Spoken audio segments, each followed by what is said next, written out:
I'm Larry O'Connor alongside Brian Wilson. Joining us now on the line is KT McFarland, a national security analyst for Fox News. And KT, we've been focused on the government shutdown and then now that all got resolved. And now we're focused on the disaster that is the Obamacare website. I mean, the media in Washington, D.C., we can only focus on one big story at a time. And when we're focusing on things that are so domestic, it seems like we generally miss things on the national security arena. So you're the expert. What are we missing?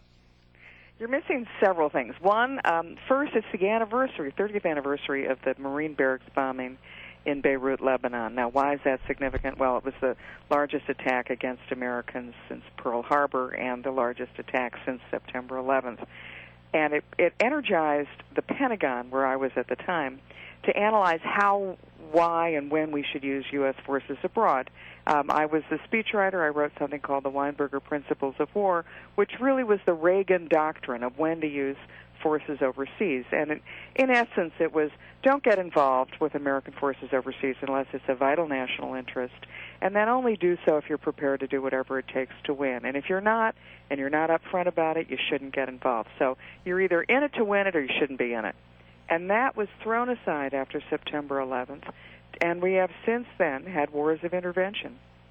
I would argue very unsuccessfully. Yeah, and actually one of the results of those wars of intervention is this Al-Qaeda suspect that was seized in Libya, now brought to New York City for a court appearance. He pled not guilty. I understand your feeling about the wars of intervention. However, when we address terrorism as a criminal act like this, that opens up a whole lot of problems as well. What do you think of? Yeah, I mean, are we surprised that this guy plays guilty? Right, exactly. And now we're going to have discovery, and he's going to have his rights, and we're going to have a show trial. Yeah, we're going to have a show trial. But more importantly, I mean, if you live in New York City, what you're really worried about is the world press is now going to be focused on this. This is a guy who was probably involved in those first Marine barracks bombings, or at least learned from the people who did 30 years ago. Did the East Africa bombings, has been involved with what's going on in Libya. He's one of the founding fathers of Al-Qaeda.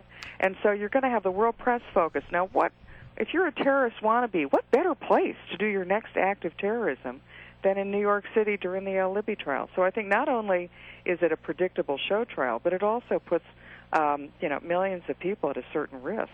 Couple of stories. Right now, we understand the French are very upset about it with us because we apparently have been looking at their emails. The national security, the sort of the machinery we have that does this has been looking very closely at French emails. And then there's this other story out there that says that the White House is carefully reviewing new reports of civilian casualties with U.S. drone strikes.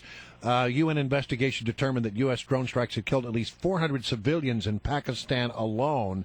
That's far more, apparently, than the U.S. has previously acknowledged. Yeah, I just think the drone thing is the administration is in some ways kind of schizophrenic on the, Al-Qaeda drone thing, because on one hand, we're using drones to kill anybody even slightly affiliated with Al-Qaeda in Yemen and in northern Pakistan, and yet what are we doing with Al-Qaeda in Syria? Those are the guys we're helping. So on one hand, we're trying to kill them. On the other hand, we're trying to promote them. So I honestly don't understand what they're trying to do in the Middle East. But I would say the other story that everybody's missing is what will eventually become the story of who lost the Middle East. Because we've now seen the administration kind of toss Egypt aside. Egypt, which is fighting for its life, trying to establish the kind of stability and security at home that will allow them to tourism to come back, foreign investment to come back, so 90 million people have a chance at an economic life, which they don't right now. We saw that in just this week in the Al-Qaeda killing or jihadists killing Christians at a Coptic Christian wedding in Egypt. The other thing is that Saudi Arabia has just slapped us in the face because they feel we've abandoned them and their cause in the Middle East. So the Middle East chessboard pieces are moving around, and we're getting checkmated at every step. Let's get back to that Coptic Christian wedding in Cairo, because this is something that I think the world press, frankly, is ignoring. You say that Egypt is fighting for its life. Quite literally, the 10% of Egyptians who are Christians, they literally are fighting for their life. They are the scapegoated target of these factions that are still aligned with former President Morsi and the Muslim Brotherhood. It's really lethal to be a Christian in Egypt these days. Yeah, and actually I was in Egypt 3 weeks ago and met with the Coptic Christian Pope, Tawadros II, and he said that, in fact, Christian churches had been some 60, 70 Christian churches, some dating back to the 5th century, had been torched. That Christian towns had been attacked. People, men, women, and children pulled out of their houses, beaten. Remember, KT, when it was in the news cycle almost every day about the sectarian violence in Iraq during the post-war occupation between the Sunnis and the Shiites? I mean, they were killing each other, and it was huge, and it was like a major problem that had to be dealt with. Why are we not as concerned about innocent Christians being killed by Muslims in Egypt?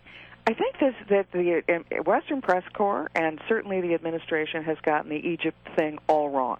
They've said, well, Morsi, Muslim Brotherhood, elected, he was overthrown by a military coup, therefore we're washing our hands of Egypt, when in fact the opposite is true. That Morsi, Muslim Brotherhood in the Middle East and in Egypt, there's no confusion in their minds. They don't think it's a political party. They think it's Al-Qaeda affiliated. And so they're not at all surprised that Al-Qaeda is going after, jihadists are going after Christians. And so I think that we've gotten the whole thing wrong, and the Egyptians are moving towards democracy, but the most important thing for Egypt is it's a country where 40 million people are subsisting on $2 a day, and the fact that tourism has left Egypt means that there's a lot of starvation and mass unrest. It's so frustrating, KT. We've always known that Egypt is the most important country in that region. It is the crown jewel of the region. All right. KT, thanks for joining us today. Always a pleasure, KT. Thanks.